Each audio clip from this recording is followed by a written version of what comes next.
Okay, I think we are live on Facebook.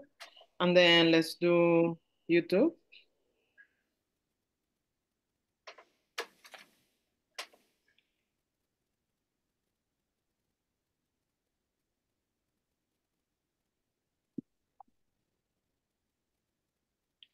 Okay. So we are live on Facebook. Yeah, that's where we are live. Okay, thank you everyone for being here.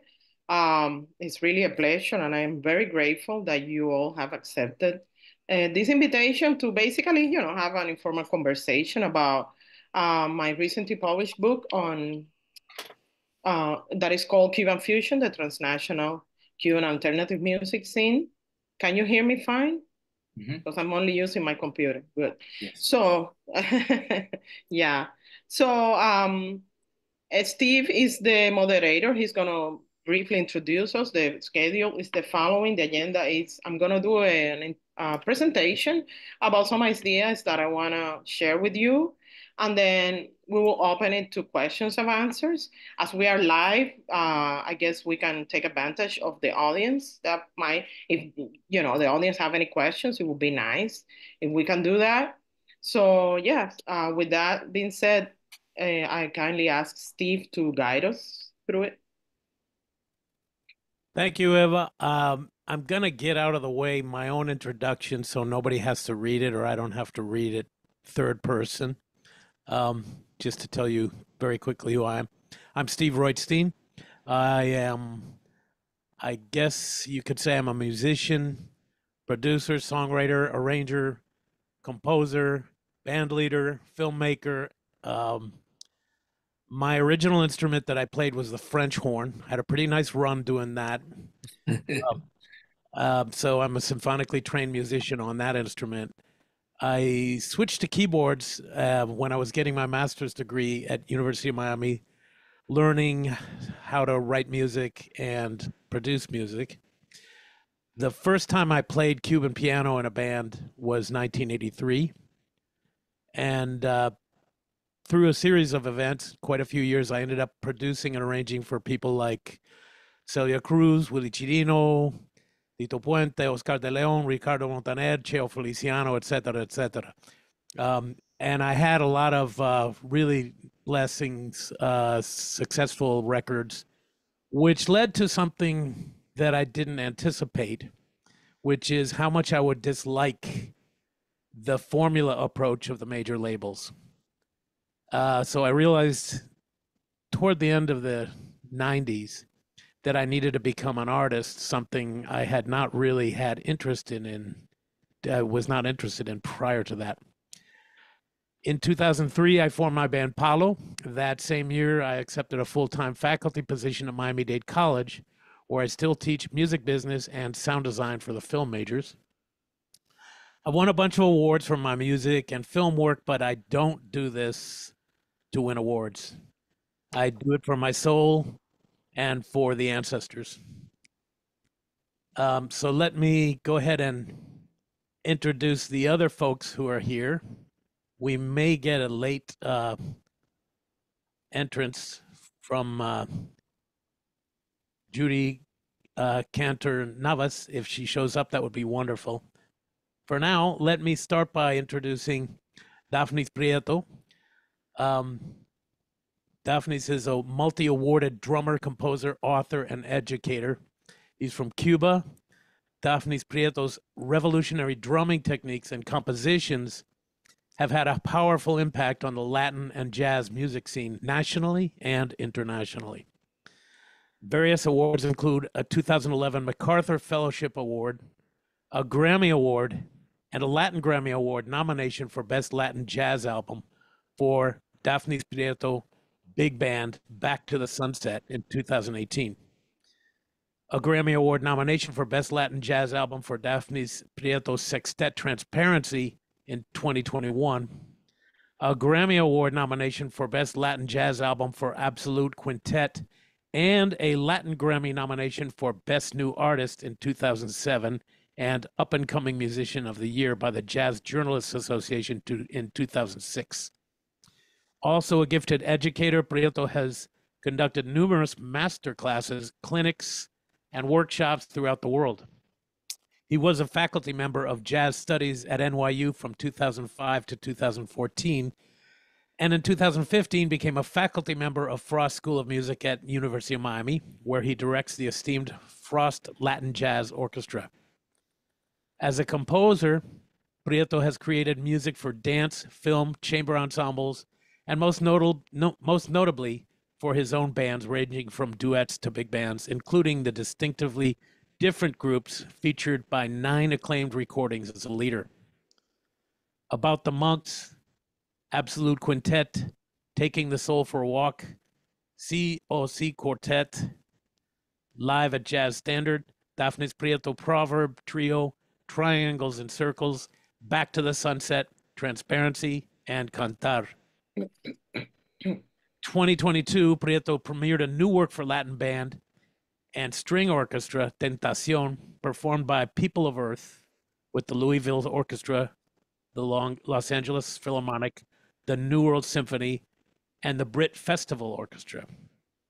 He has received new works, commissions, grants, and fellowships from Chamber Music America, Princeton University, Jazz at Lincoln Center, Museum of Modern Art, Whitney Museum, National Association of Latino Arts and Cultures, Jerome Foundation, East Carolina University, Painted Bride Art Center, Meet the Composer, WNYC, the Louisville Orchestra, the Brit Festival Orchestra, New Music USA, Hazard Productions, and People of Earth, and the Metropole Orchestra. Prieto has performed at many national and international music festivals as a band leader, presenting his own projects and music. Since his arrival to New York in 1999, Prieto has also worked in bands led by Michel Camilo, Chucho and Bebo Valdez, Henry Threadgill, Steve Coleman, Eddie Palmieri, Chico and Arturo O'Farrill, Dave Samuels and the Caribbean Jazz Project, Jane Bunnett, Dee Dee Jackson, Edward Simon, Roy Hargrove, Don Byron, and Andrew Hill, among others. In 2016, Prieto published the groundbreaking analytical and instructional drum book, A World of Rhythmic Possibilities. In 2020, he published Rhythmic Synchronicity, a book for non-drummers inspired by a course of the same name that Prieto developed at the Frost School of Music. Prieto is a founder of the independent music company Dafnison Music. He endorses Yamaha drums, Sabian cymbals, Latin percussion, Evans drum heads, and Vic Firth sticks. And now I'd like to tell you a little bit about another one of our panelists, Dr. Mike Levine, author and assistant professor of ethnomusicology, Christopher Newport University. Mike Levine works as assistant professor of musicology at Christopher Newport University. His research utilizes ethnographic fieldwork conducted in Havana, Miami, and through digital platforms to investigate El Paquete Semanal, which is a popular USB-based internet platform in Cuba, and its relationship to media piracy and Cuban reparto music.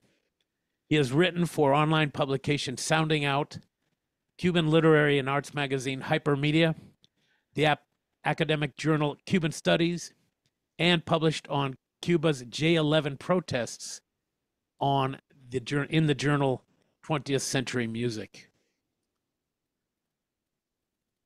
We also have one of my heroes, Felix Contreras, is a co-creator of and co-host of Latino, NPR's pioneering radio show and podcast celebrating Latin music and culture since 2010. In addition to his post behind the mic, Contreras programs music from the Latin diaspora for the acclaimed Tiny Desk concerts and appears regularly on NPR's award-winning news magazines, All Things Considered and Morning Edition. A knowledgeable international ambassador for Latino heritage and arts, Theo Felix travels extensively in search of new talent and new music and captures important legacy performers in jazz and Latin genres. Various national and international publications have quoted his expertise on the contemporary influences of Latin culture, music, and media. He's a recovering TV journalist whose first post at NPR in 2001 was as a producer reporter for the NPR News Arts Desk. He is also NPR's resident deadhead and performs around the DC area with his Latin music Beatles cover band, Los Day Trippers. And I don't think I'm missing anybody except for myself. Yeah. So last but certainly not least, the author of the book that we're talking about today, which is called Cuban Fusion, the Transnational Cuban Alternative Music Scene, is my friend and person I admire greatly, Doctora or Dr. Eva Silot Bravo. I hope I'm not, by the way, butchering anyone's names here.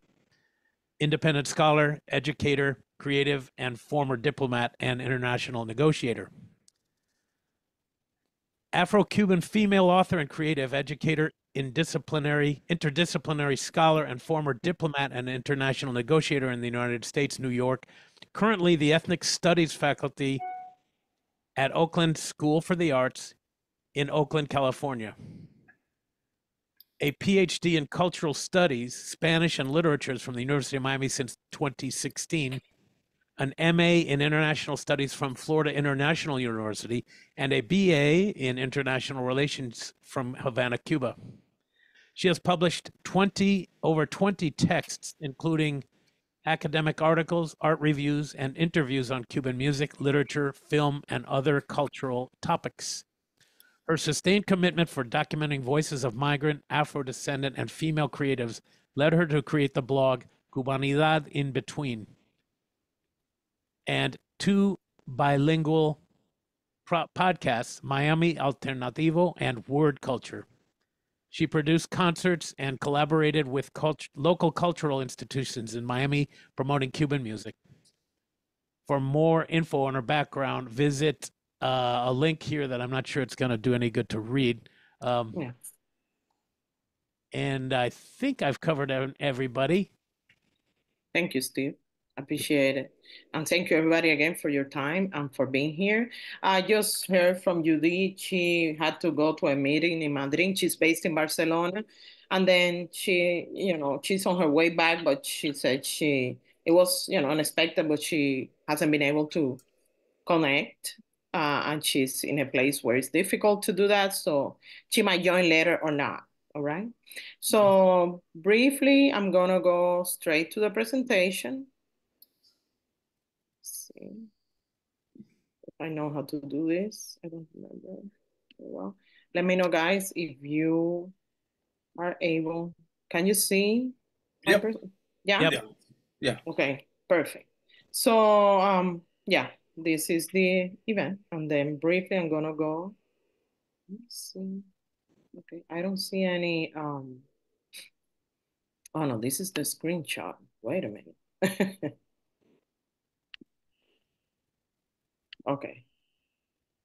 Can you see? Yes. Yes. All right. Let me do slideshow.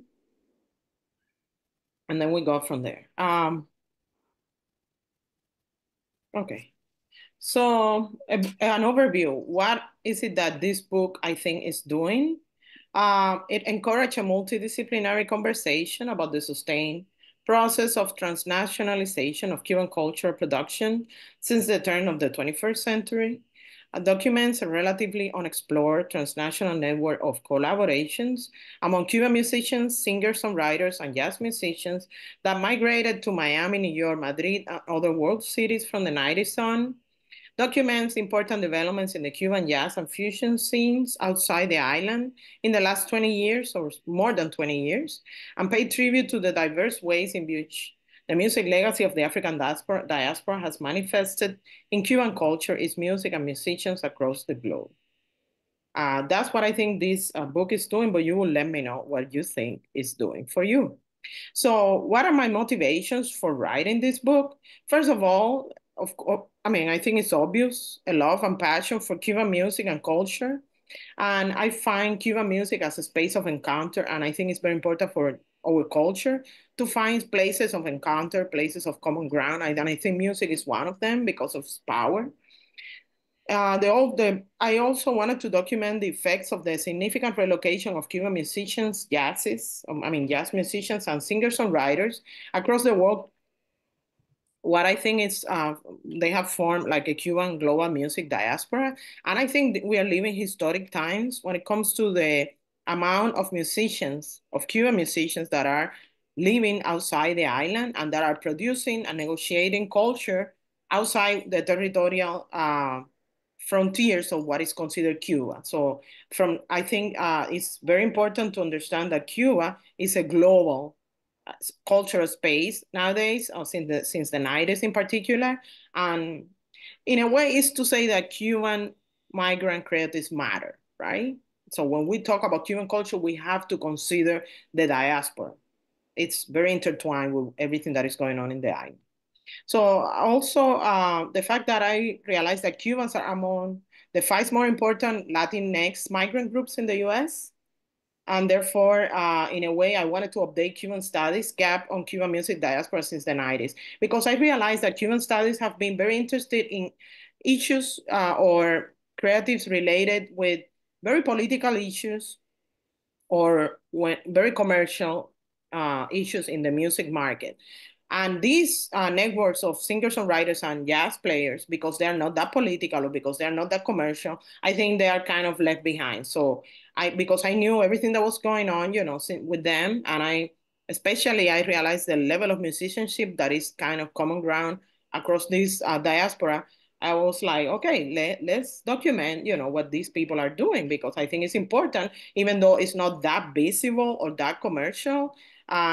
I think it's important because of the level of musicianship and the level of production that is going on outside, the island.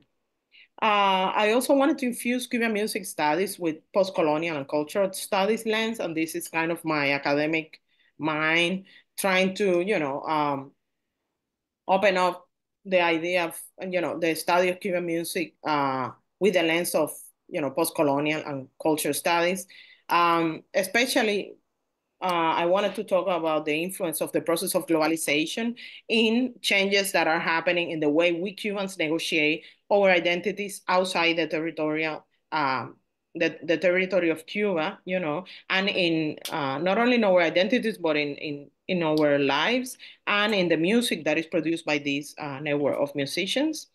And I also was interested in particular because, when you're a migrant and you know both sides, you want to debunk stereotypes and polarized perspective about Cuban culture beyond mainstream music markets and cold war narratives. I think I said that before because, there are a lot of stereotypes about our culture. And I think it's important to, talk about other things that are within what is apparent.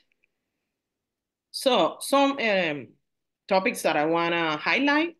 I think it's important when we talk about the music context of singer-songwriters and Cuban jazz musicians to think about the art school legacy, because one thing, especially for jazz players and academically trained musicians, is the importance of their education, the education that they receive in their art school system in Cuba, right? Especially in Havana and in other places throughout the island. And that is something that they bring with them wherever they go, right? Even though they negotiate those reference with other music, I think that's this thing, especially in the case, as I say, of jazz players. So there's also what I call a Cuban jazz legacy. There's a legacy. There's an importance that Cuban musicians attribute to jazz that is very important for them, especially important. And I don't think that is recognized in the US that much because I think Cubans are seen as foreigners, right? But I really wanted to emphasize with my book how I think inherent is jazz for musicians. Dafnis can talk more about why that happens and why is that, dialogue that Cuban musicians have with jazz as another important reference in their life. But I find that interesting and fascinating, so I wanted to highlight that. Also, the context of the 90s was a moment of renaissance of Afro-Cuban religious and cultural practices after being forbidden by the Cuban establishment for a while. So that also influenced, I think, this generation of musicians in diaspora. And at the same time, this was a moment, the 90s, of an emergence of peñas, which are very formal gatherings that happen where some singers and writers were able to develop their work, even though they were not part of the mainstream market that was going on, because it was touristic oriented at the time. So everything that was uh, uh, guided to cater to tourists, that was what was, more visible at the time. But Las Peñas, it was the way I think that people were making sense of, the changes, the important changes that were going on at the time in the 90s with the crisis.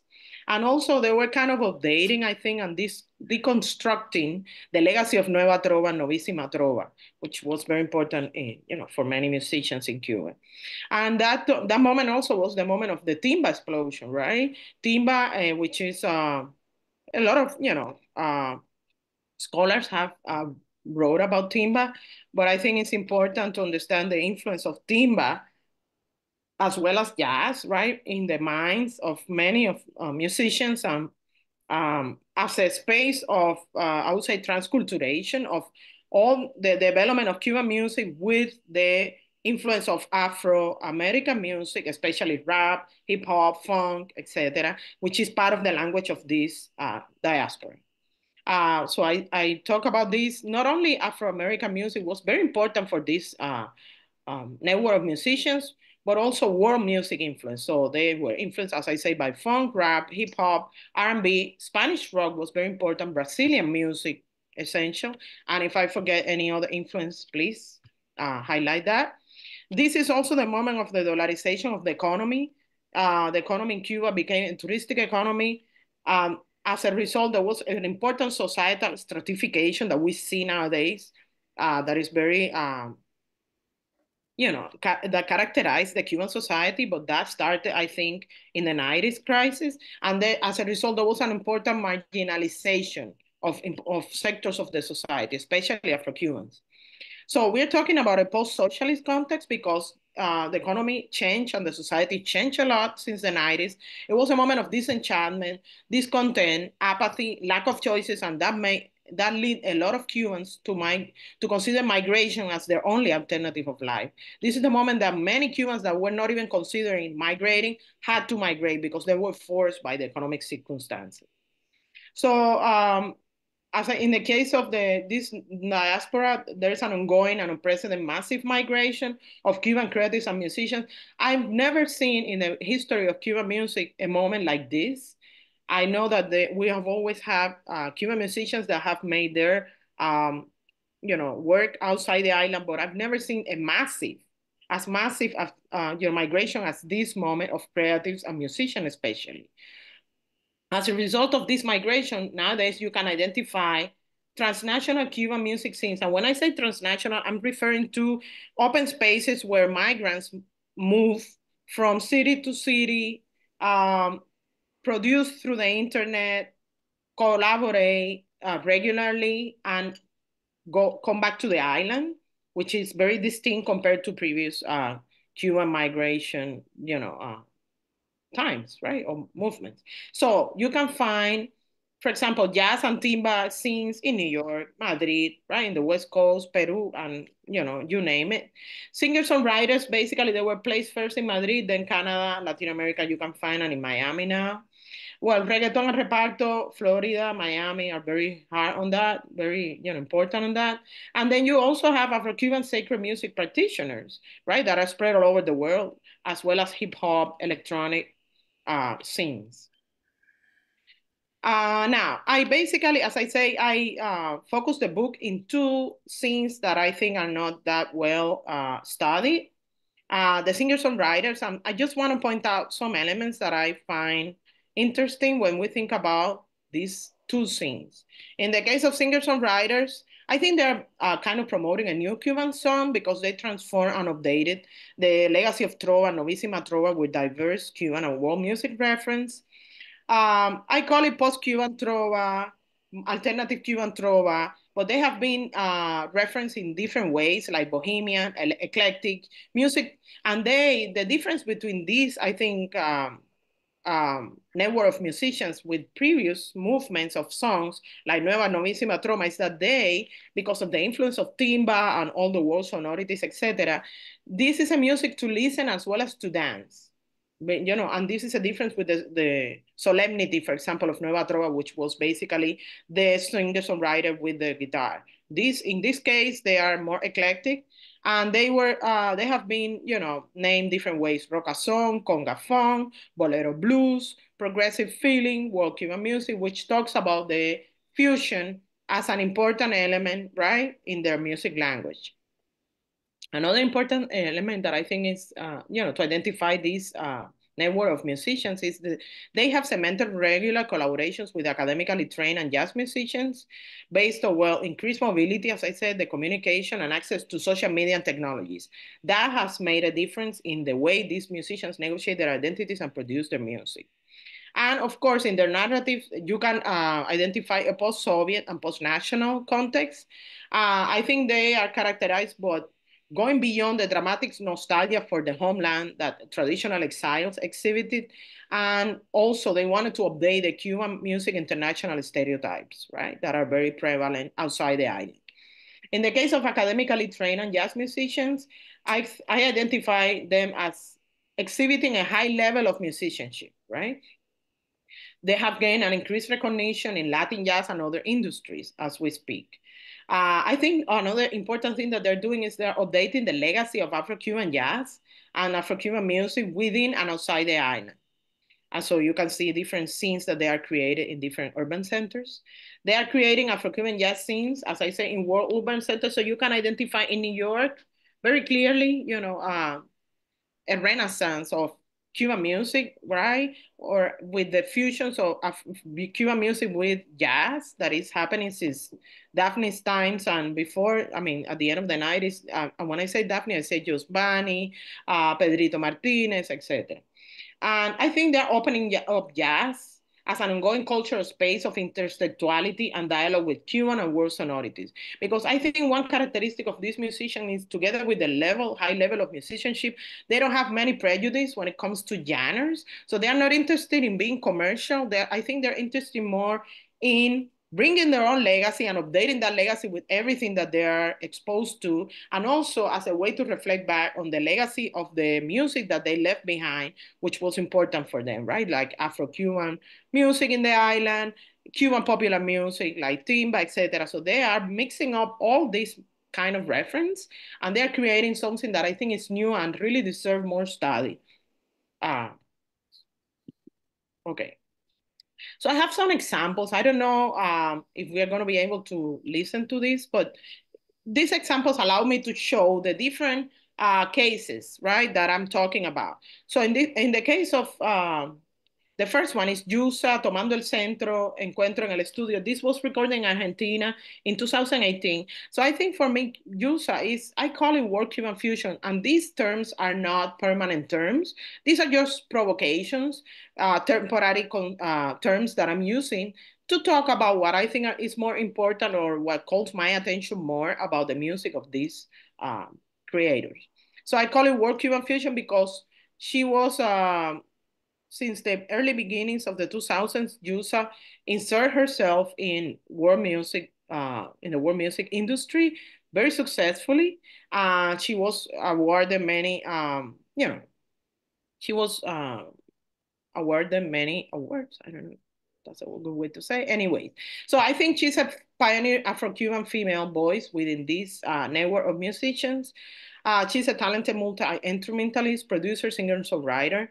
I think one thing that characterized Juice, and not only her, but Hey My Pavel, Del Mari, many other of these, Habana Abierta, etc., is that they're pushing generic boundaries in music. They're open-ended with their open-ended and eclectic fusion because they mix boleros, son, trova, jazz, funk, world music, Spanish rock, and Brazilian. And these are references that are very easily identified in their compositions and performance. And I think they are guided by a need to explore beyond traditional and popular Cuban music. Remember, this is the time that Buena Vista Social Club was really in its peak. And these musicians, I think, kind of respond to that by emphasizing more in their language and their background, because they didn't understand how come this music from the 50s was being so important all of a sudden, and all the legacy of the Cuban music after that, after the 50s, was not. So I think that's kind of the response. I don't know if this is a clip. Let me know if you listen to it. Can you listen? No, we cannot. Yeah. No? Yeah. Piedras antes que amanezca y dale rueda, rueda, rueda, rueda las ideas que tienen un bloque en la cabeza. Ten cuidado que la modernidad te usa como pieza de vestir. Ay, no sé cómo sacar ese golpe que llevo dentro.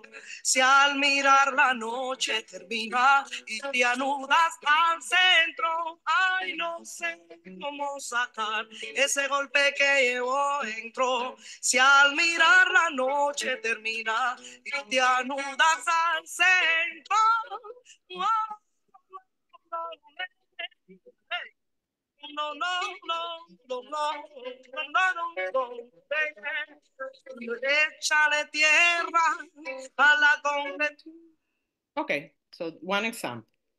Another, this is example of singer-songwriters, and in this case, Yusa is probably a bridging figure between the singer-songwriters and the academically trained musicians world because she got her training in the School of Music. Oops, sorry. So, however, she is one, I think, of the most important singer-songwriters of this generation, and it was a pioneer for many other musicians.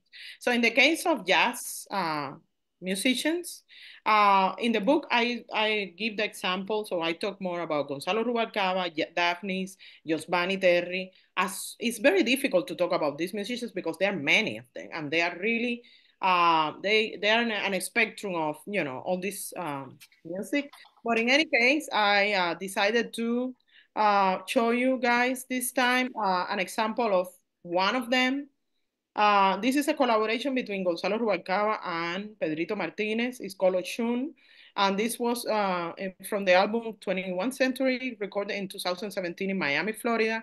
Gonzalo is also a faculty, I think, member at the University of Miami and has collaborated with Daphne, etc.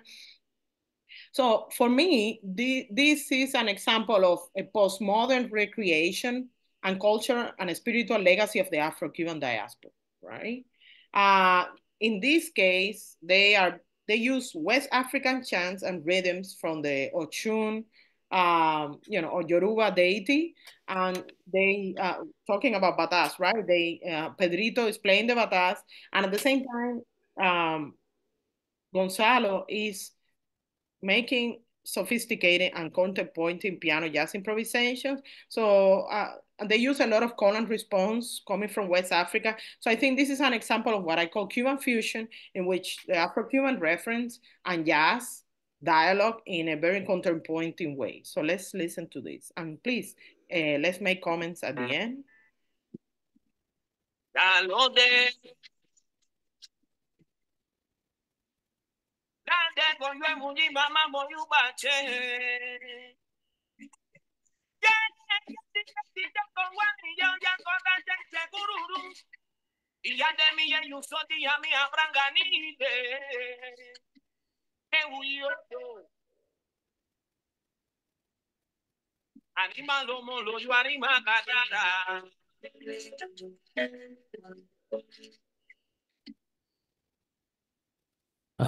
Eva, I'm sorry to interrupt.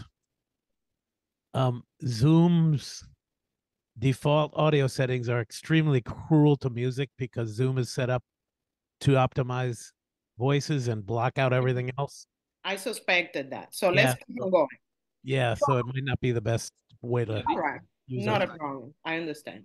So another example of this Cuban fusion that I referred to is the case of Aldea Milanese. This was recorded in Havana, but she's now part of the, migration of Cubans. And this is Palabras, is sung by renowned composer Marta Valdez, recorded in 2017. And this is another example of the importance of feeling and of the fusion as a language that characterized this network of musicians. Feeling, well, you are all, I guess, familiar with, is a Cuban genre from the 40s in which musicians, I think they were kind of bored with the way of singing boleros, and they infuse boleros with the way with jazz harmonies, tonal modulations, and improvisation from jazz. And I think it's a very interesting and fascinating genre that hasn't been that much explored, but it's very important for Cuban musicians and in the music language. So Aide and Gema Corredera have been one of the most exponents of this genre, but you can trace this genre in the language of many of these musicians. And yeah, it's another kind of fusion that they're doing.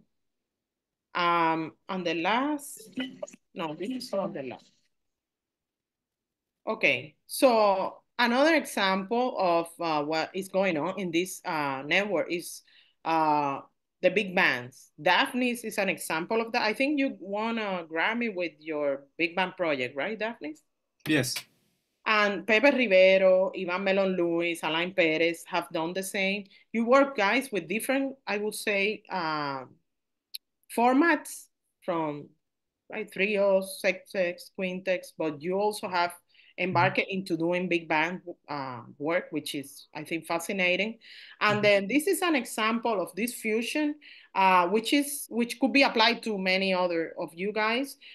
This is a recording in which Pepe Rivero, a performance, he arranged Fran Emilio Sandunga, Mondongo, and Mandinga. Fran Emilio is a very renowned Cuban, composer from the 60s, 70s in Cuba, which is an example of Latin jazz. It's a classic with Thelonious Monk Epistrophe, which is a bebop jazz standard.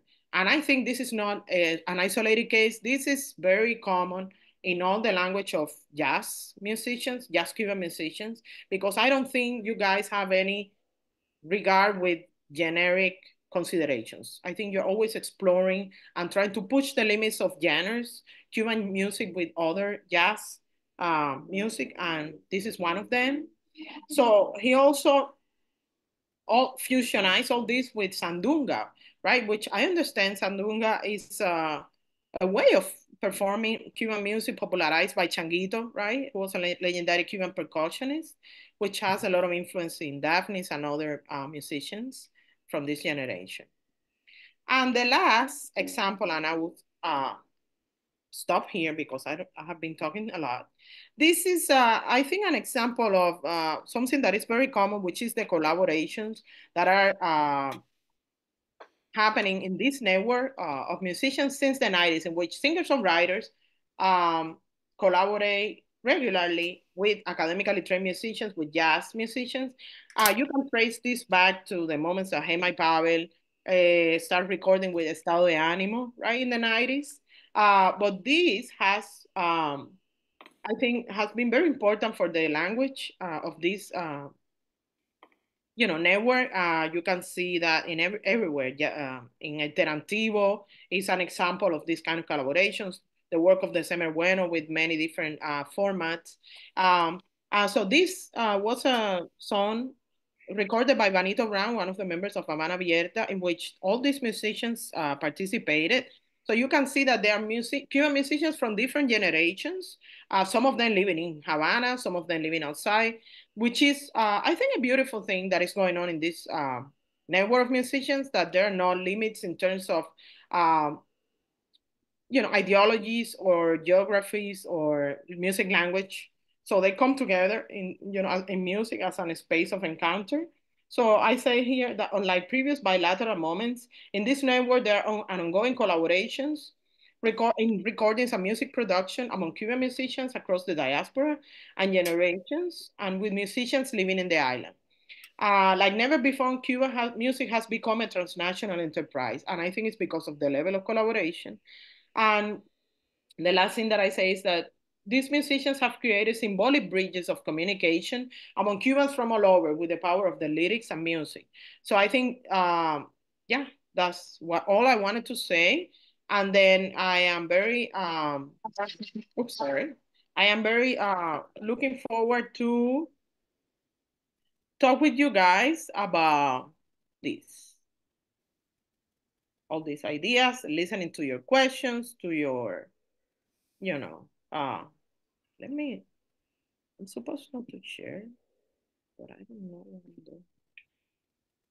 Okay, so please, any comments and feedback you can provide, guys, that serve as a meaning to motivate a conversation? I'm very open to it.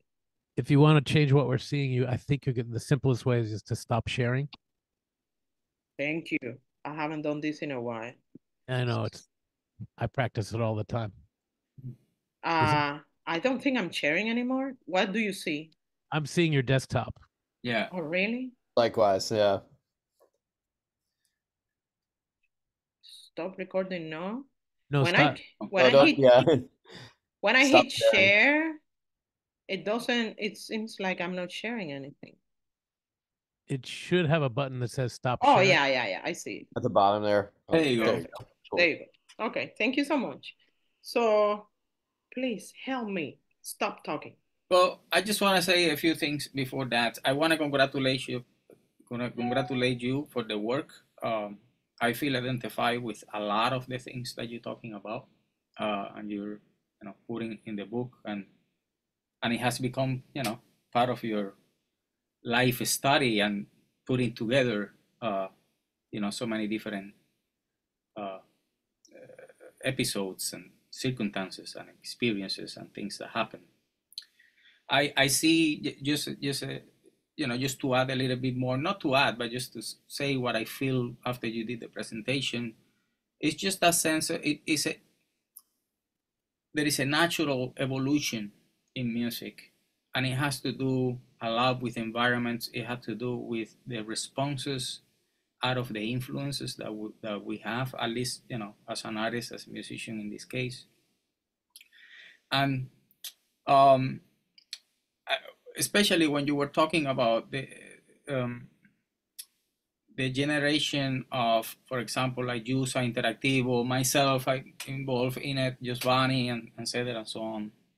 And I feel more identified in that generation. That's my generation. So I felt, at least from the inside, we were trying to break the regular stereotype of what it has been modeled by the ones that were already established. But it was a sweet breakthrough.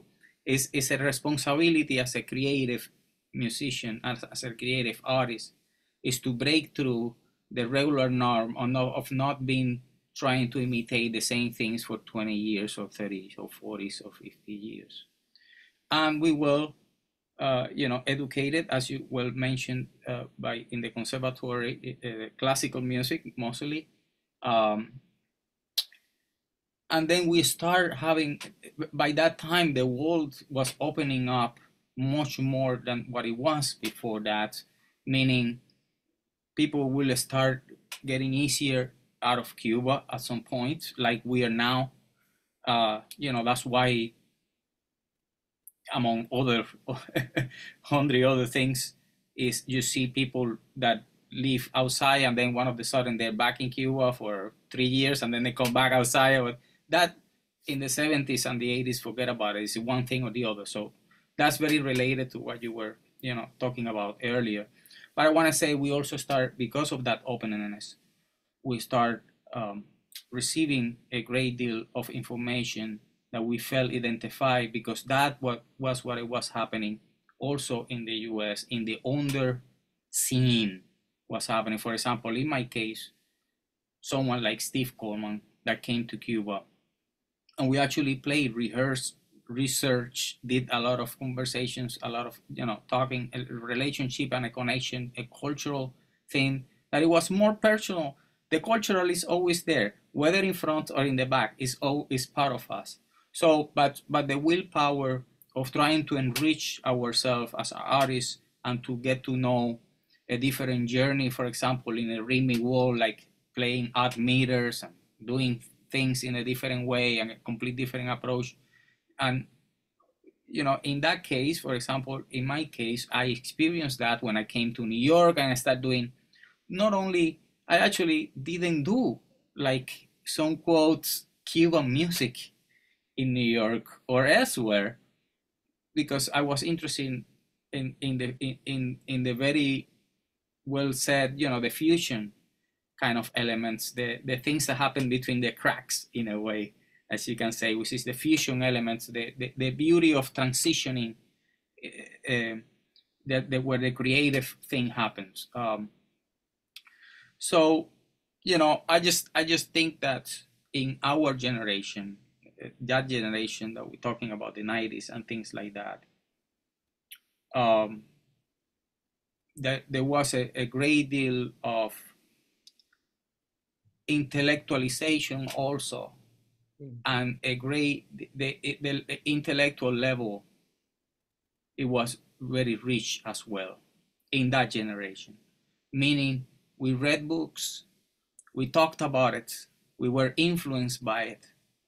It wasn't just a culture of ghetto getting in our heads and trying to put out what I feel. No, it was a much more broader relationship with arts and the existence of why are we here. So we read books, we saw movies, we culturalize ourselves so that we can actually, feel connected with everything that we're doing. So that's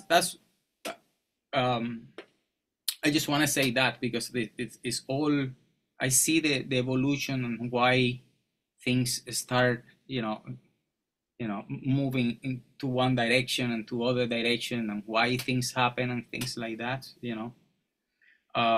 and in terms of music, in my point of view, people are now catching up what happened 30 years ago. Sometimes it's very saddened to me to see it, because I say, wow, I'm going to die or leave, and then people will catch up 30 years after that. This is unbelievable. But that's why I thank you and I congratulate you for the work that you did now while we're still alive, and the gathering of all that information and the revelations in words, text, in this way that I hope it will help make some kind of contribution of knowledge to people that always are seeing the mainstream things, that they always going to go for the money, and they're going to go to to feed the vast majority of the popular kind of taste. So anyway, thank you, and my pleasure, Dafnis. My pleasure. Thank you for your music. It has been an inspiration, a source of inspiration for me, and I've always kind of been very curious about your music language and what it says about us as a generation, because I think that intention of fusionizing our reference with the world, that's something that is common across the board, not only for musicians, but for other artists.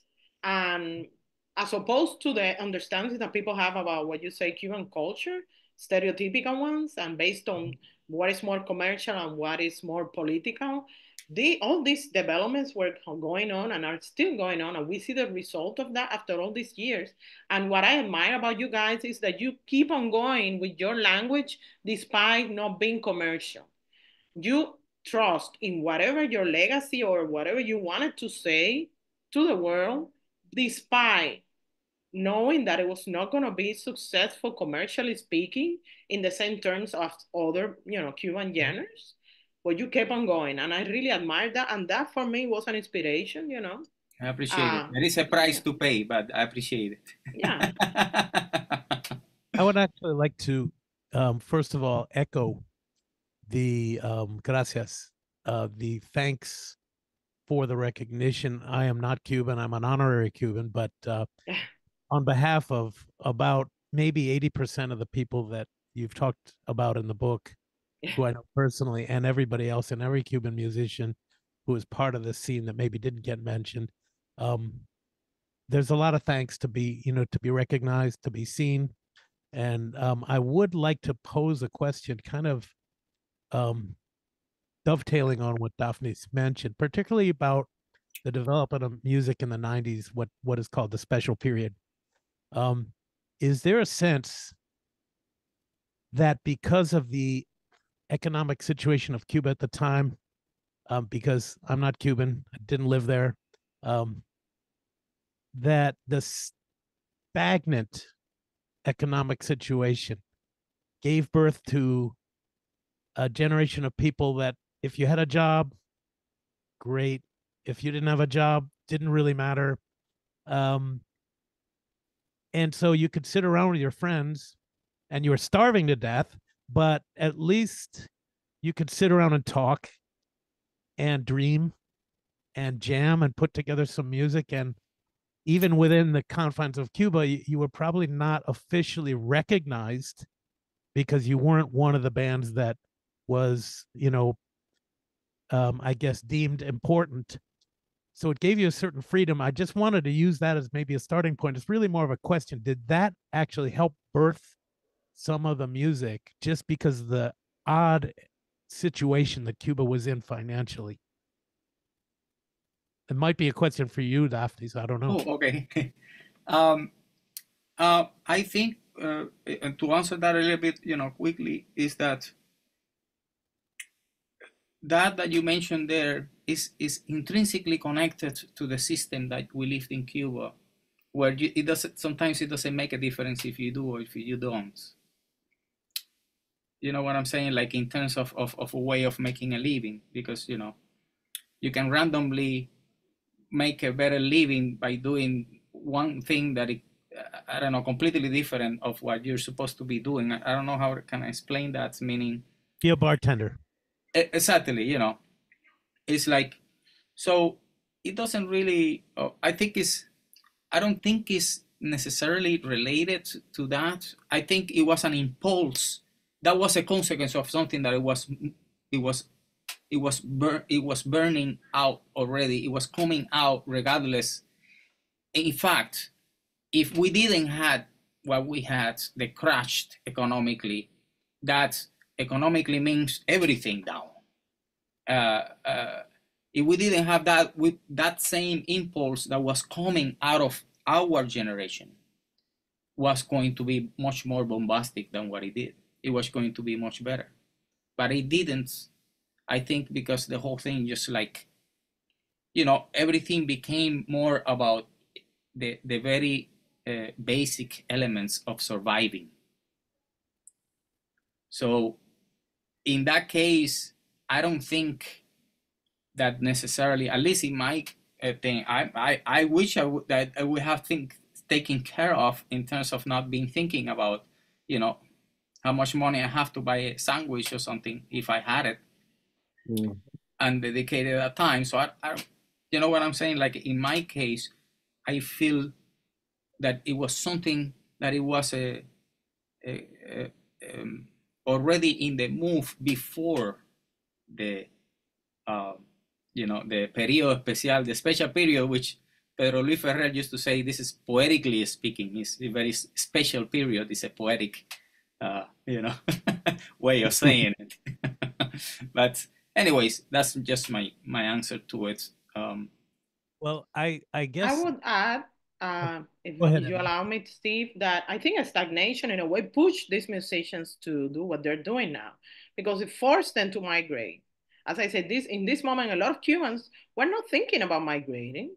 They were just thinking about conducting their business as usual. But when you are faced with circumstances so critical that you don't have anything to eat, even though your family is trying to provide for you, or you are in a context in which you are put in jail because you have dollars, or many other things, what do? You migrate. So these people were forced to migrate, and because of that, I think the resulting music phenomenon that we're talking about. So forced migration in a way for economic circumstances, for many of these people, allow them to find new opportunities in the world, new ways to connect to the world. And they were doing, in terms of music, I think they were doing what they're doing now to a smaller scale in Cuba, because as Daphne said, they were, trying to connect. When you live in an island, all you want to do is connect to the stereo, to the world, right? Especially in an island that have been so isolated. So they were trying really to connect to the world by reading, by listening to music, etc. But then you're forced by the circumstances, and thanks to friends and people who, help you move out of the country, and you create, your music and your life in other places. Mhm. I wanted to add, just and thank you for that insight, Dafnis. That really explains a lot and fills in some blanks on my understanding of the music and how it develops or developed. But it also, like as a fan, I mean, before I started doing this for a living, just paying attention to music, like your generation, it was also part of, I would say like the pianist Ed Simon, but at the same time, where musicians because the clave dominated Latin jazz for so long, for so many decades, that when to me, there was a whole school of musicians who were moving away. Even if you weren't from Cuba, if there was like you had to play Latin jazz, you had to play the clave. And there was a whole school of musicians who moved away from that seemingly at the same time and probably not even connected. And I mentioned Ed Simon. I remember around the same time, David Sanchez from Puerto Rico, these musicians who were just eventually ended up like with Miguel Zenon and that amazing work that he's doing, right? Like these musicians who moved away and sometimes used their cultural background as a base, but other times just explored, like you said, intellectualized, odd time meters, the bebop, but modern bebop, right? There's just all these different textures that they did. They brought a little bit of, I think, the Caribbean or Latin, whatever countries they're from. But to me, that was fascinating. And it was always, it's still going on, even with some like vocalists like Mago Serrera or Claudia Cunha, where they're mixing the jazz tradition, folk tradition, the songbook tradition with wherever they're from, right? But not enough people understand that, I think. Not enough of the public, clubs, jazz festivals, they want to hire the bands they got to play in clave. If you're not playing in clave, it's like, well, where do we put you? That's my interpretation. They want to hire the people that bring them money. They don't. Music has nothing to do with presenters' decisions about what they want.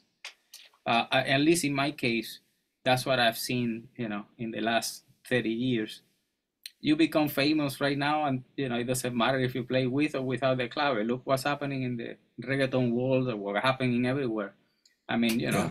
if Bob Bunny now desires to start playing drums, Latin drums, he's going to be the most advertised Latin drummer in the world just because he's famous. So the culture of celebrity that we live nowadays, it has infected, culture to the point that it's just, But anyways, Great point.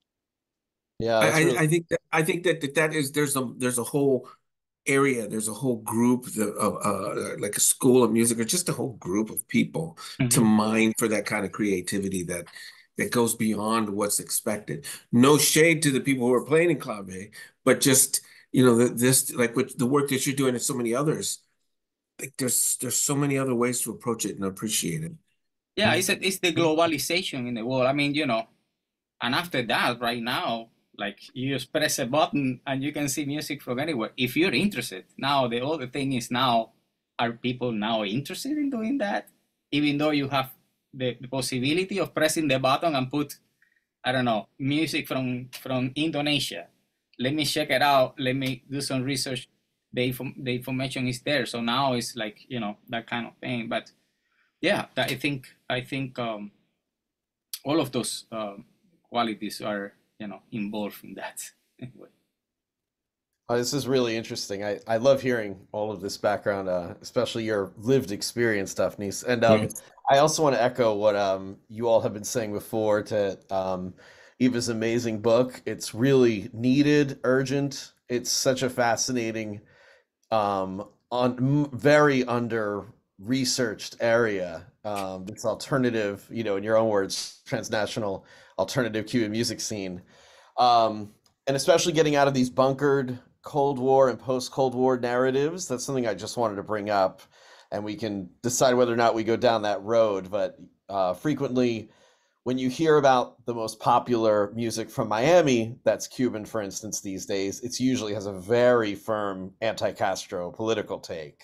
That tends to be what it tends to just, if you're popular, that's where you're at politically, and it's expressed in a lot of music, even more so after July 11th, 21. It's only increased with artists that I thought were like Gente de Zona, who played at the inauguration, of Diaz-Canel, and now I'd be shocked if they were ever invited to that kind of party again, right? But in any case, so I really appreciate that book, and just to get back to the conversation that's already been flowing so well, I've actually been curious about the narrativizing of this history, since it is so broad. I'm curious what kind of lines, and a lot of these are explained in the book, but I'm curious if maybe you can help me out as someone who's also kind of new to some of this history. I understand, for instance, and this isn't to tell you all things that you know better than me, but just to get this conversation started, a lot of this seems to go back to Gema y Pavel. Is that incorrect, or is that making too much of their significance? Or I'm just curious if you could maybe develop some of that narrative for me, and how these kinds of cultural hotspots, around the globe kind of took off from the 90s, and who would you cast as some of these main players, so to speak? And anyone can, anyone who wants to answer this. Obviously, Eva, I'd love to hear from you, but if Dafnis as well wants to speak, of course. Yeah. Go ahead. No, please. I point out, in the case of singer-songwriters, I situate them in the 90s, starting by Gema y Pavel, just because they they were the first, I think, producers of this music scene outside the island. In Madrid, they brought a lot of singer-songwriters with them and produced their music that led to the creation of Habana Abierta. And they were also collaborating with Estado de Ánimo, which is the band that, Dafnis and Josmani and Roberto Carcassés were in. De Semer Bueno. And then they, I think, started creating a language, the language of this generation when it comes to singer-songwriting. And they became a reference for many musicians that came afterwards. And I think that the collaborations that they made with these, the recordings of Habana Abiertas and their own albums became a kind of as I say, an important reference for the music of language of this generation. So I see many of the identifiers of this music language I see in the case of singer-songwriters with Gema y Pavel as a starting point. And of course, they are kind of also inherit the legacy of the Nueva Novísima Trova, and they were updating that while they were in Havana, right? In Las Peñas that they were participating. And in terms of jazz, the first reference that I see in the 90s is Gonzalo Rubalcaba. The same thing, because he became an icon, an international icon in these times. And he became also reference for many jazz musicians, jazz Cuban musicians, because his level of success, but also because he was updating, I think, the legacy of Cuban music when it comes to jazz and other Cuban popular music genres. And he was one of the few who started incorporating the Afro-Cuban legacy, Afro-Cuban chants and rhythms, mixing that up with his classical background and other music reference. So I think he also created kind of a blueprint that became, the language for many other musicians that came after him when it comes to jazz. I think it's also, yeah, that's great. Just to add to that a little bit, we cannot ever underestimate the power of the individual and what the individual artists have to say, regardless of its culture, regardless of everything, which basically means that, when I hear Pavel and Gema, obviously I can hear the influence of Trova, Nueva Trova, and so on and so forth. But I hear them too. I hear their experience. There was not, in my case, a duo that was so dynamic, virtuosic. I mean, Gema singing those lines is more than just, I went to the conservatory. This is not about, I went to the conservatory. This is about Gema Corredera singing those lines, and I am Gema Corredera. This is not an action. that happens, in a generic sense, So I think that's very important, and the same happens in the case of Gonzalo, which is something that I always have appreciated about him, is his personal view, that the blueprint not only of a culture, but the blueprint of yourself within that culture. As an individual. That's, to me, the biggest parts of the artistic endeavor, in a way, is your own personal story within the whole template, I would say, environment. I'd like to make another observation about Gema y Pavel. Yeah, virtuosity, definitely. In particular, you could apply that word, the intricacy of Pavel's arrangements, but Gema's voice and personality was and is so welcoming. They performed a lot of songs that are very accessible, and so they built a welcoming kind of vibe for anyone who maybe didn't know they were in another country. And it became, at least in my observation, something that, even though it was never, and that kind of music never really took over the world, but they did build an audience, and I think they led in that way. Obviously, being vocal music as opposed to somebody like Gonzalo, who's mostly instrumental, you know, it welcomes people in, the warmth of the voice, the friendly lyrics that a lot of their songs had, kind of some fun songs, not all introspective and not all political. So I think that I kind of wonder if that was a key to their leadership in that movement.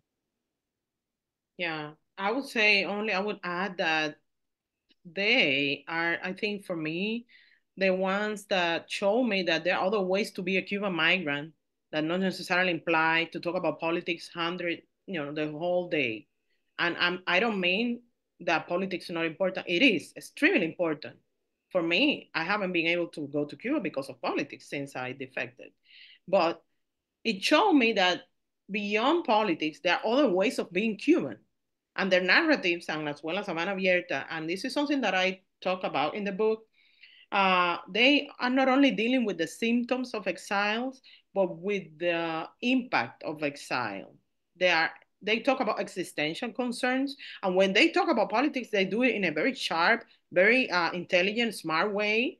But I think they're more than anything trying to look for places of encounter of all humans in the island and outside the island. That's something that I appreciate. I've always appreciated a lot about the music of Jaime Pavel and the narratives, because it became for me a space where I could, feel that I fit in. You know what I mean? Because of the narratives that they were promoting beyond the Cold War stereotypes of you have to be this or you have to be that. And I know that they are very politically aware of everything that is going on. And they have participated in, and you have to understand why Cubans are so obsessed with politics. We are, because our life has been affected by it firsthand. But beyond that, you can be a Cuban without necessarily always talking about or having to define your being or yourself in terms of politics. And don't take me wrong, okay? I'm trying to say the importance of politics, but also the spaces beyond politics that in which we all exist that are not that highlighted because they are not part of the visions that some people have about what Cuba is and what Cuban diaspora is. So there are other ways of being Cuban, and I always appreciate Jaime Pavel for providing that kind of narrative framework, and not only them, Del Mari, Yusa, Habana Abierta, many others, Kelvis Ochoa in particular, ways in which you can enjoy and like a neutral space in which you can dance, you can, enjoy your Cubanness without necessarily having to be political or commercial in the traditional sense, like we see right now with reggaeton, etc. No, thank you for fleshing that out. Yeah, go ahead, Steve. Oh, no, take it over, Mike. No, I was just going to respond to that. I think that's wonderful. I mean, it's fascinating to me the way that these spaces can develop and be so meaningful, excuse me, to folks like yourself, Eva, who've experienced so much of these larger political currents in such a personal way in your own life. And you're certainly not alone. and joining members of your generation in that respect. And yet it also means that this music, I feel, is often cast as underground or alternative in your wording as well.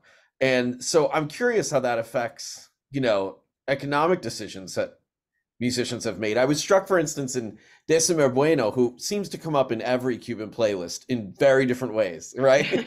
Depending on what you want to listen to in Cuban music, he'll come up eventually. He's gone from producing some of the songs.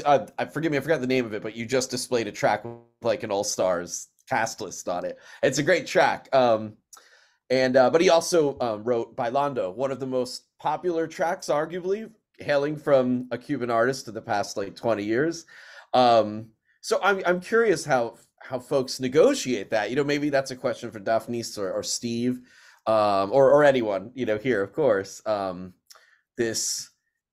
This idea of getting out of politics, but perhaps we don't have to talk about politics specifically, but just in general, the pressures that you might feel, especially in global spaces that might be precarious for different reasons. I'm curious as an artist, how you deal with that.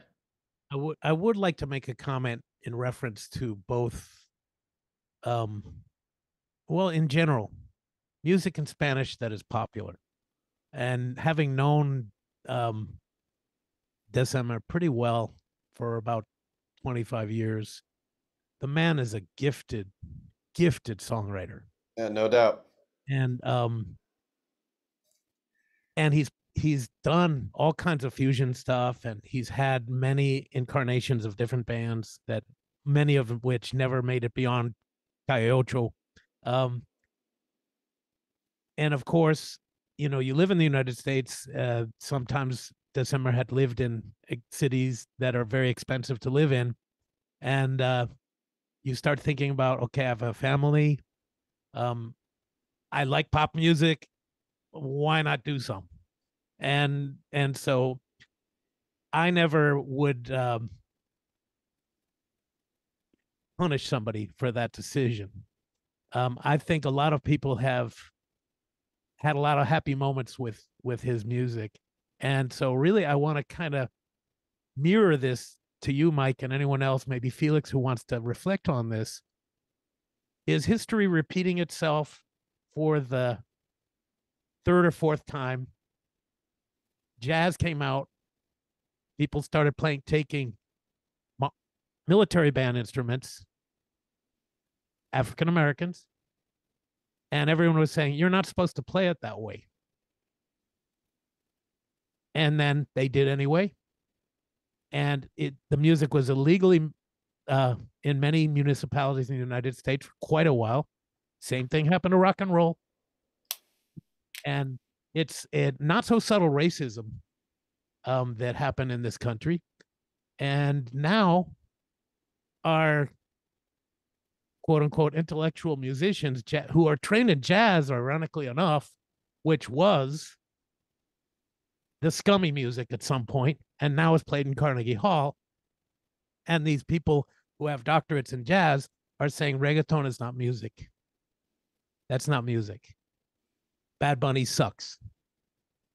Ignoring the fact that people are enjoying his music. Is there any blessing in just saying, okay, I personally don't like it, but it's nice that people are enjoying some music? So I would kind of give you that mirror, Mike, and see if you have any ideas there.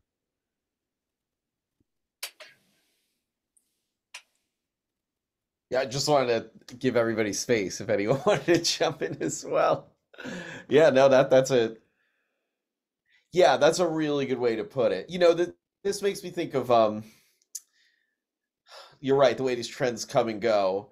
Bad Bunny, by the way, there's now classes dedicated to his music. So academia has really, I at least used him as a means to engage with deeper conversations about Puerto Rico's colonial history, for instance, and these issues that you're bringing up too, about what it means to create something that's popular, what it means to create something that's underground, for instance, right? And where do we draw those lines between those areas? I mean, you've given us a lot to chew on with this. I'm I personally wouldn't see a reason why someone like a group like Hey Palo couldn't play Carnegie Hall. I think that would be wonderful and completely appropriate in that instance. But I also wonder, jazz does, maybe this isn't where we could take this. Jazz does come up quite a bit on your playlist, for instance, Eva, which is a wonderful playlist, by the way, the Cuban Fusion playlist on Spotify. And I'm curious if there is a sort of, why that comes up a lot. Is that because of industry training? Is it because it offers a sort of respectability in the music? And I'm just throwing out these terms. I'm not suggesting this is necessarily the case, but I'm curious if these kinds of backgrounds, if they're connected to the conservatory, or if they're connected because jazz is a very globally circulating idea as well, even given the roots that, Steve just articulated really well. Versus like Decima Bueno, to put it back to what we were beginning, who's perfectly legible in all kinds of these outlets, whether it's pop or underground or more jazz influenced styles. So, I'm curious. I know there's a lot in the air right now, so please feel free to pick up on any of these threads. I think there's always going to be a rub between popular music and in the strictest sense, popular music and everything else, and that is, I'm seeing that a lot in the, the quote unquote Latin music scene, especially the growth of the podcast that I do, which it's been on there. We've been doing a podcast for 14 years. And it's reflective of the popularity of reggaeton as it started to move from, the underground and, the marginalized communities to the point where we had to cover Despacito because it was just such a big deal. So I think it's, for me, there's always a struggle to try to, because as a journalist, we can't ignore it. You have to cover it, but what's the best way? What's the context to put it in? And then looking at the rise of Bad Bunny as well, to use those two examples. I always point out in what I do is like going back even further to, just music in general. I mean, I hate to do this, but for those of you that don't know, there was a band in the 70s, early 70s called the Partridge Family. And it's totally TV made up, like pop stuff that was ridiculous, but they were played on the radio.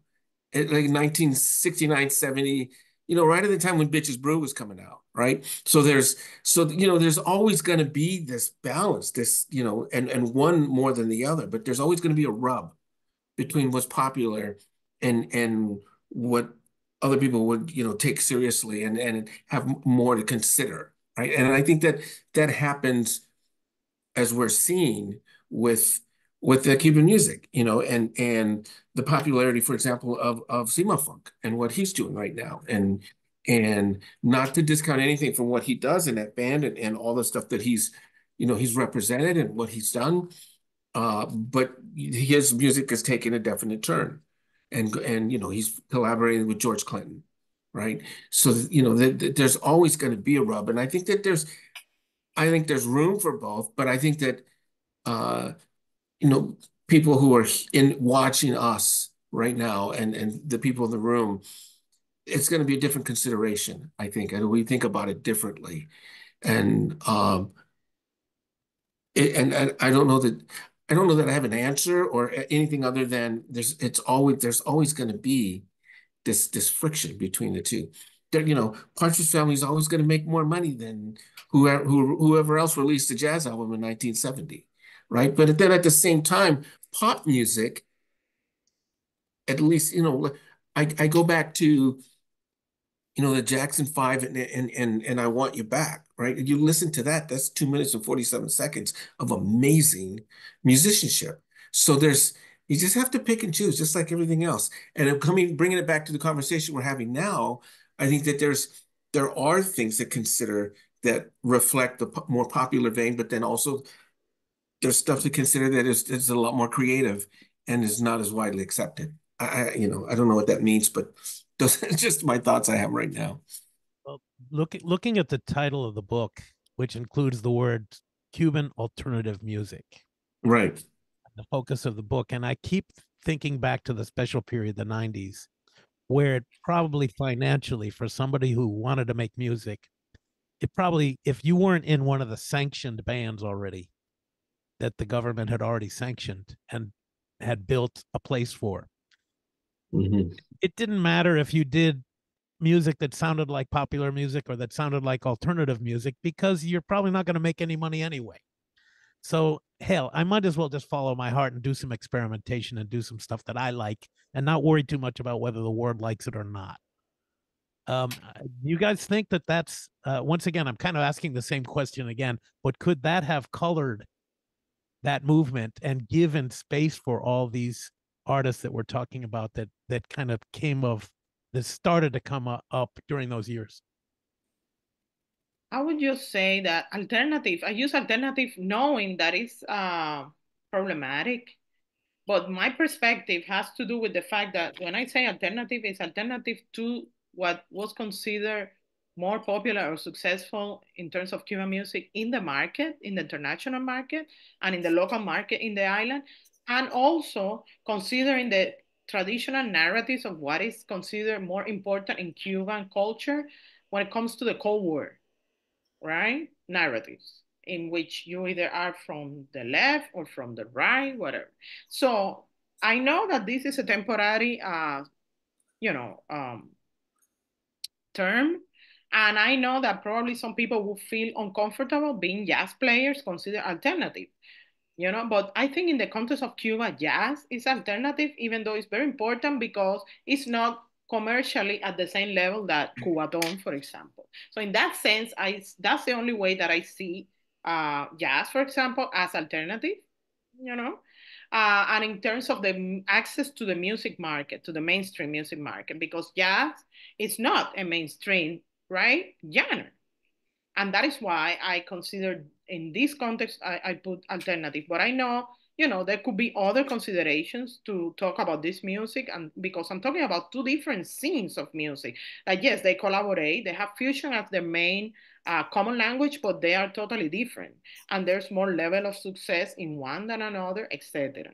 You know, I just wanted to point that out. But of course, there's always the market, and I that is why I'm not interested in the market as such or what is successful or not. I left aside Cubaton, I left aside reggaeton, hip hop, all that because other people have talked about it.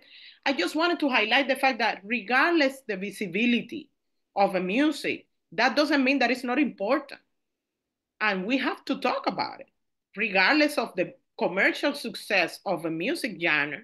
If that is all the criteria that you use as a scholar to talk about a culture, there's something that is wrong. So there's really not enough knowledge about that culture.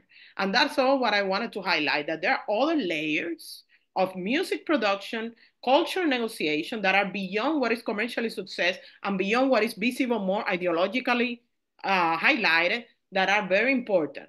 And I think these two things are important for Cubans in the island and outside the island. And in terms of musicianship, and in terms of the narratives that they express, because they talk about generations of musicians that have to force to be forced migrants in a way, and that is the only reason why, you know, was one of my main motivations, you know, going beyond what is considered important in terms of Cuban studies and the music market, you know. Yeah, that's a hot subject for me to talk about.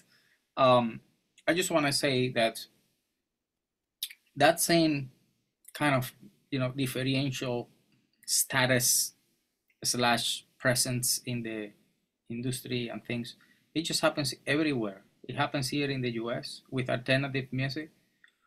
That's a creative decision making that each artist can do. I could make the decision tomorrow. I say, forget about jazz and forget about what I've been trying to do. Honestly, I'm not going to succeed. But if I put success as my main goal, I'm not the reason why I'm doing this. So there is a level of responsibility behind the fact of that decision. Am I going to be responsible about what is the message that I'm trying to communicate and how is the message?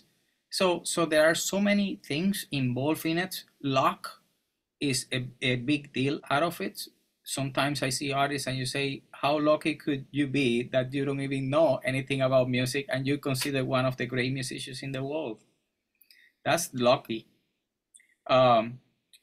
So, you know, there are a lot of elements, what I'm trying to say. So it's hard to just like chopped and put everything in one slice, because I think the variety and the level of responsibility of each person who's behind being an artist. Remember that artists are just persons, just that have emotional, economical needs that will make decisions that you can call. All my decisions could be temporary, so I'm gonna go temporarily to do a collaboration with someone which I will normally not listen to, but I have to because I have to survive. And then we live also in a very consumistic society. So where you become famous and noticeable is much more, and this happens in the whole world. When you're famous, it's like everything becomes easier for you to get an invitation to a podcast, to get something, because it's exciting, and you become the hot kind of deal that everybody wants to have you and feel proud about that they have you. And so being, what I'm trying to say also is like being hard-coded about, is reggaeton bad music, and this other alternative thing that is created in a more intellectual and much more philosophical, with much more different kind of sensitive and different level of intellectual level, and so on and so forth. That's completely, that's not the balance, because we're talking about something that is subjective, arts. So it's hard to judge. This is good, this is bad. It's whether I like it or not, or I don't want to be part of that party. You can party, but don't invite me to that party. But the same way could be done either way. I mean, if you probably invite, we're talking about like someone like, what's his name? The famous guy, Bunny, the Bad Bunny. If you say, okay, great, let's go to this, tonight I'm going to invite you to the Blue Note to hear some jazz. He's probably look at you like, really? That's the same probably thing that you can probably expect from a jazz guy. If you ask him, tonight we're going to check out a Bad Bunny thing, it's a personal thing. I don't think it's a, to me, all musicians are my colleagues. But I don't, because you're my colleague, that doesn't mean that I'm blindfold to see a reality, seeing obviously through my own lenses, and we all have our own lenses. And in my case, I have a revolutionary spirit. I don't let people tell me what is good or not. I have to find it for myself. So that's why, it's all very, very confusing when it comes to values. That's what I'm saying. Also, I wanted to talk about December Bueno. I situate December Bueno in the book as one of the few exceptions to this network, because as some of the people said, he has transitioned through all different kind of experiences that probably does not qualify him to be in this network. I just put him here because he has an important part, which is the one that I admire probably the most, or I connect the most, which was the alternative part of him when he was, starting his career internationally. And then he's one of these exceptions that how do you say, there's a word for that, I don't remember now. Anyway, that he moved to the Latin music market, to the commercial market, and he's a hit maker of a lot of different music that is very appreciated for people. And we have to still see what he's going to come next with, because for me, what I think is important in his case is, of course, he's a very how to say, plural, right, kind of musician that has navigated all kinds of music markets successfully. Yeah. But still, we have to see, the developments of what he's doing, what is coming up next in his case. One thing that I find interesting is that I don't see labels created for this kind of music yet. I know that sometimes this music is considered as, it's a word in Latin jazz category, even though I know some of these musicians don't consider even themselves that what they're doing is Latin jazz. And I remember having conversations with Dafnis in this regard, but it is what it is. That's the labels that are created. And other times they are considered into tropical level that I'm still trying to figure out really what that is about. And, I think there's a need to start thinking with this massive level of diasporic, production, if, levels would change in a way or not. I know that the problem with Cuban musicians has to do with the market, right? The fact that they don't bring themselves with the market, as in other cases of the Latin Americans or Latino artists, which come here sometimes with the market behind them that back them up. In the case of migrants, and that's the thing, you don't come with any market that supports you. You don't come with any institution that supports you. So you have to navigate your own way into established markets with established aesthetics and established labels. So you have to negotiate your own language and your own identity in these established, industries with their own very specific criteria, right, to consider music. So that's another conversation that I think is important in this case. And I think December Bueno is an example that can generate, many other conversations about the future of this network of musicians. Mm-hmm. But don't forget one thing, and just for us here to be clear, this boom, the summer, in this new life of pop Latin thing, it was really radicalized to that status because of the collaboration with Enrique Iglesias. Absolutely. Right? Sure. So I'm talking about the recognition in the industry to that level. At least that's to my knowledge. I'm not, I'm just saying that in that case, that's what happened. It is very hard, and I'm saying this from my own experience, to come to this country with no help and with not right hand to give you a hint, and just go with the machete and try to build everything up from then on. At least that's the case that happens to many musicians of my generation. That did not necessarily happen with a few generations before us. There were a lot of musicians that were coming to the US, but they were coming by the hand of some other great musicians that were already established here and that were giving them the high avenue, and they were at different times. Before there were 5, now there are 100.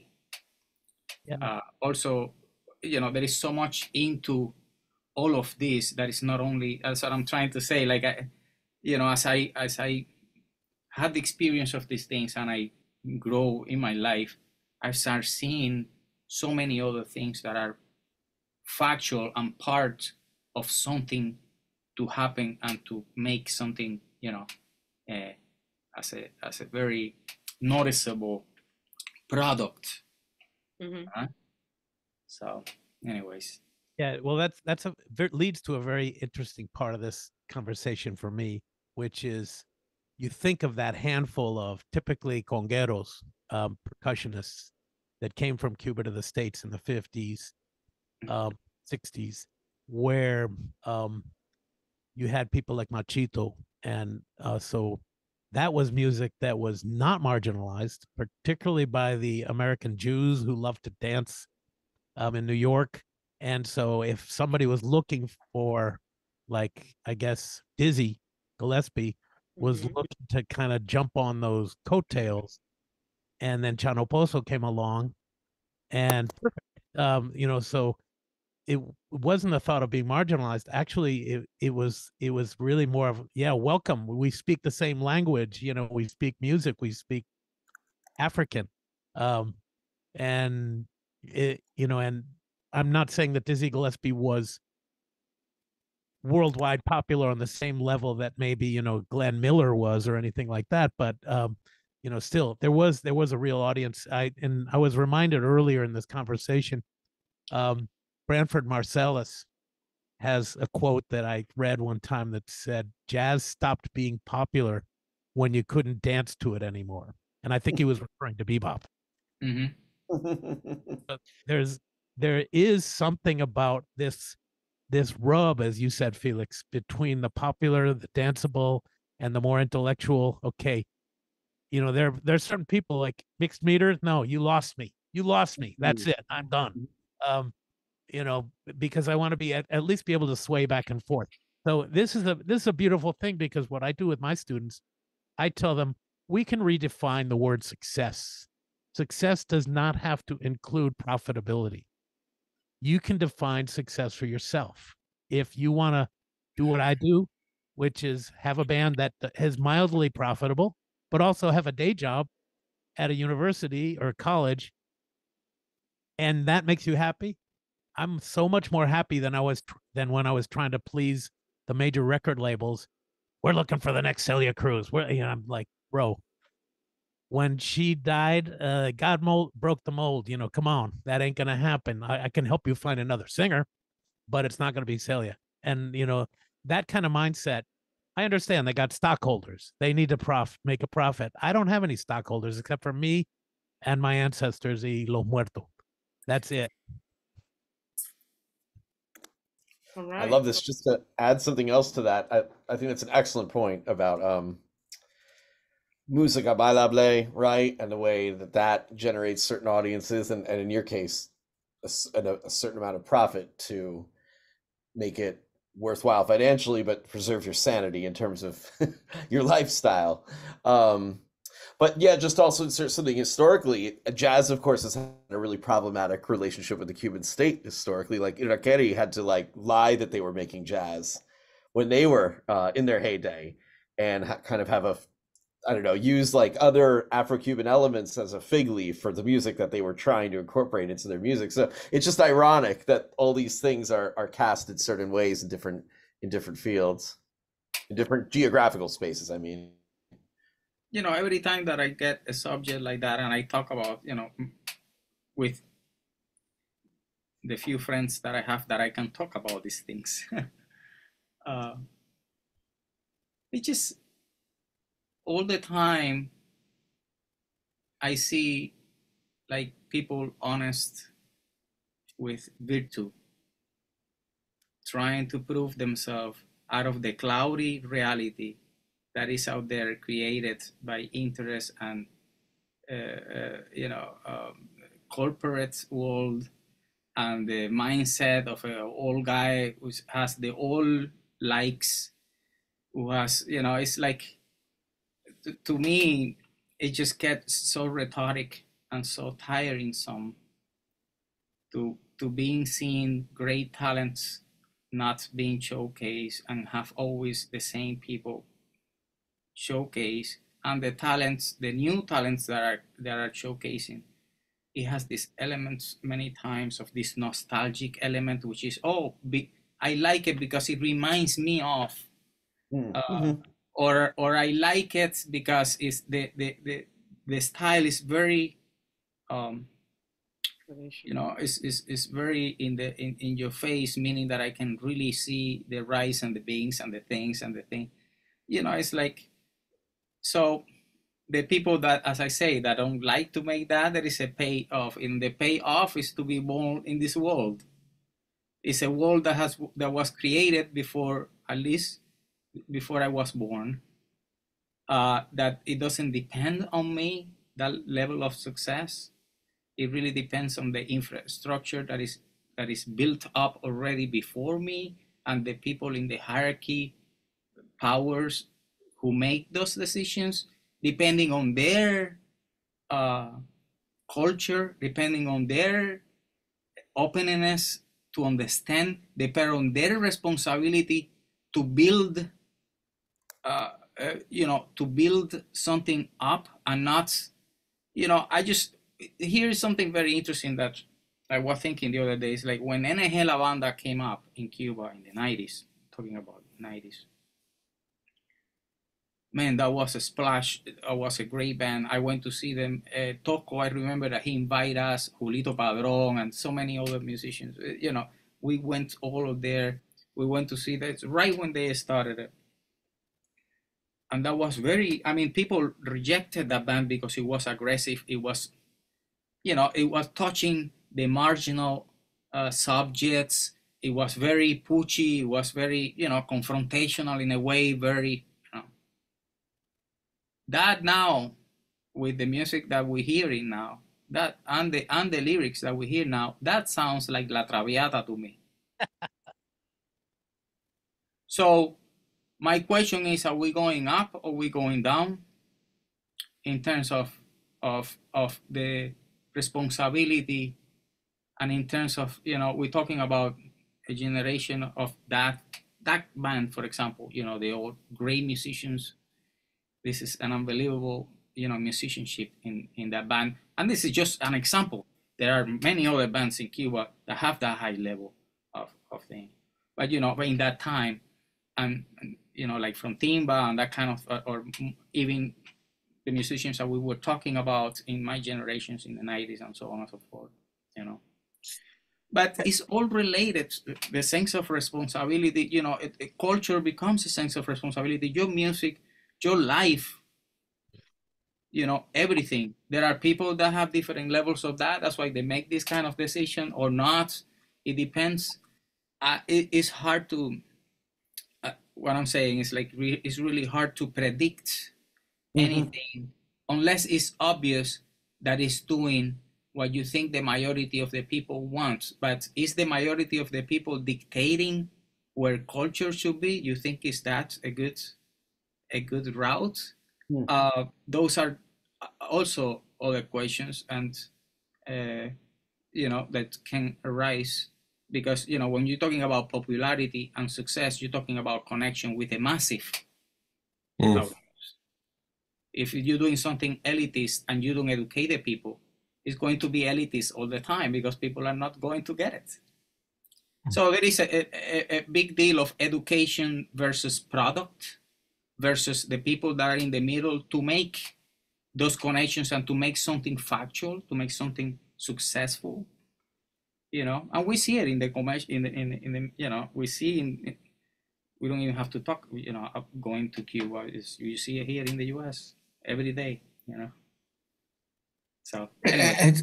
I'm sorry, as you contemplate Dafnis' great rhetorical question that deserves a real life answer, I have to excuse myself because I have to check out and get my stuff together to get to a rehearsal. But thank you so much for inviting me to be part of this, and it's invigorating and really nice. It was just amazing to be part of this, and I apologize profoundly that I have to leave early. No.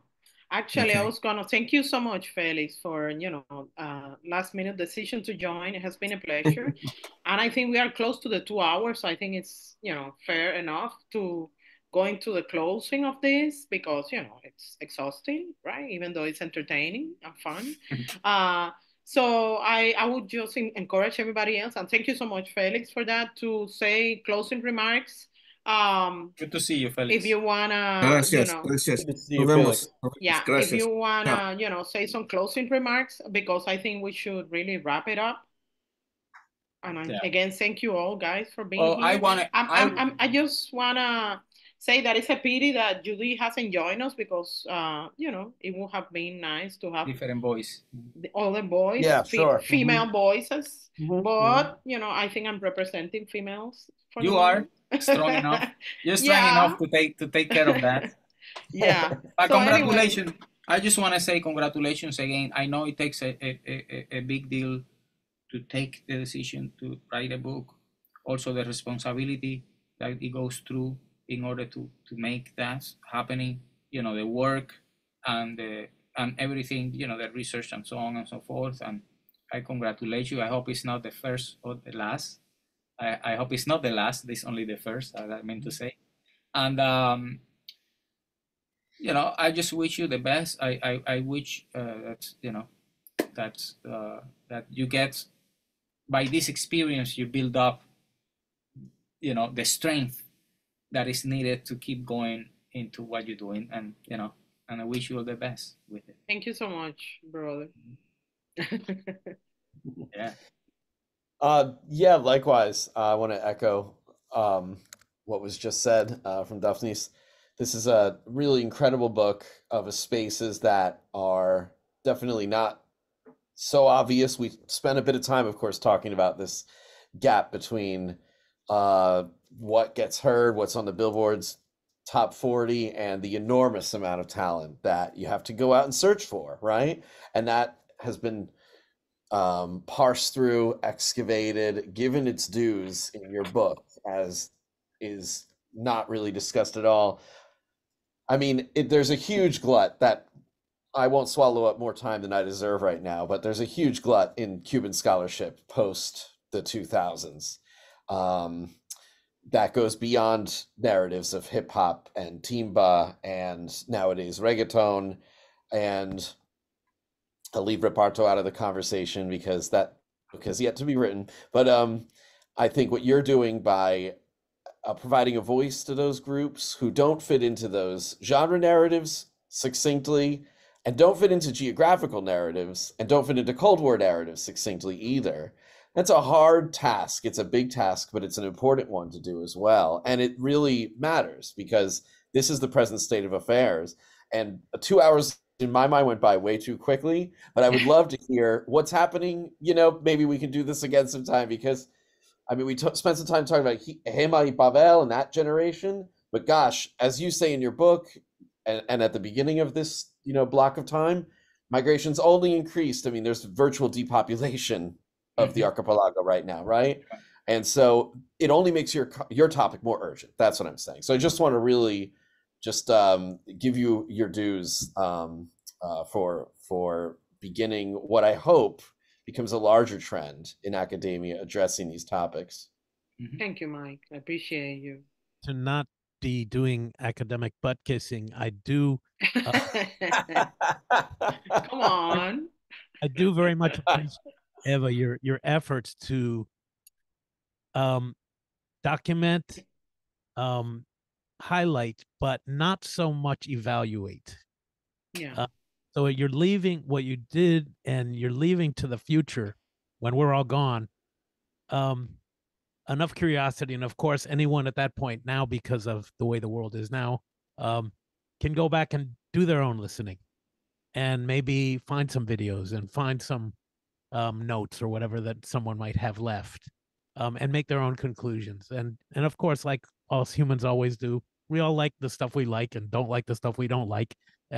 But I really admire you're avoiding that to the most part. You're not giving qualitative ratings on anything. You're just kind of documenting, and that takes some discipline. But still, to be able to put things in context, we have to categorize, etc., just for convenience. So, I te felicito. Thank you so much. And this is just, the second book launch. And I hope that there are other opportunities in which some of all the other musicians that I talk about, I invite to these, conversations, because I think they are the protagonists, right? Of this movement. And, I started doing this in English because I wrote the book in English and etc. because of you guys. But I really would like to expand this and to make it like a forum, I think, of conversations about, these issues in Spanish with the creatives.